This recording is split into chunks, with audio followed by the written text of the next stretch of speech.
এই আপনারা কোন থেকে আইছেন? বিদেশ থেকে। তাই এই যে দেখেন সে বিয়ে টিয়ে খাইয়ে চলে আসছে তার শ্বশুর বাড়ির থেকে, তাকে অনেক সুন্দর লাগতেছে। আর এইটা কে ডাসি না মনে হয়। এই তুই কি বরিশাল থেকে আইছো মনু? হ্যাঁ তুই কি বরিশাল থেকে আইছো? ডাল একটু করে লবণ দেবো। তাই এখনো দেও নাই? না মনু। তো খুব সুন্দর লাগতেছে স্নেহাকে। তুমি কিছু বলো তোমার দিদিকে। প্রেমিকার মতো লাগতেছে।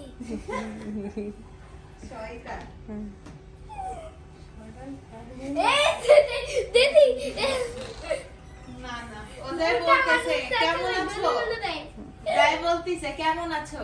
ও এই তো জামাইপুর আসতে বললি না? না বলছি কত বড় চেষ্টা তোরা উপরে আসেন। এই তোমাদের জন্য ফরিদপুর থেকে মিষ্টি নিয়ে আসছি। সত্যি থ্যাংক ইউ। এই দেখেন সে কত ভালোবাসে আমাদের, বুঝছেন? এই দেখেন আমাদের জন্য ফরিদপুরের মিষ্টি লই আইছে। তোমাদের থ্যাংক ইউ। Welcome welcome. নাও তুমি মিষ্টি মুখ করো। ওদের গাছের পড়ই দিয়ে দিছে সবার তাই? জন্য। এই দেখেন সে মাসিমণিকে অনেক অনেক ধন্যবাদ, সে আমাদের জন্য বড়ই পাঠাই দিছে। বলো দিদিকে কিছু। Thank you. ওয়েলকাম। এই যে চাল ভাজা নিয়ে আসছি তোমাদের জন্য। তোমার সামনে নিয়ে আসতে পারতাম, তুই তো পুরো ক- রস খাইতাম।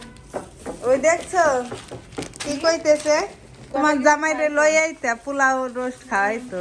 আচ্ছা একদিন রান্না করে হ্যাঁ। দাও দিও। এই চাল ভাজা আনছে, সে পরে আমাদের জন্য অনেক কিছু নিয়ে আসছে। দেখেন এই কি গাছের পরেই তাদের। একদম ওই জন্য ওদের রান্নাঘরের সামনে।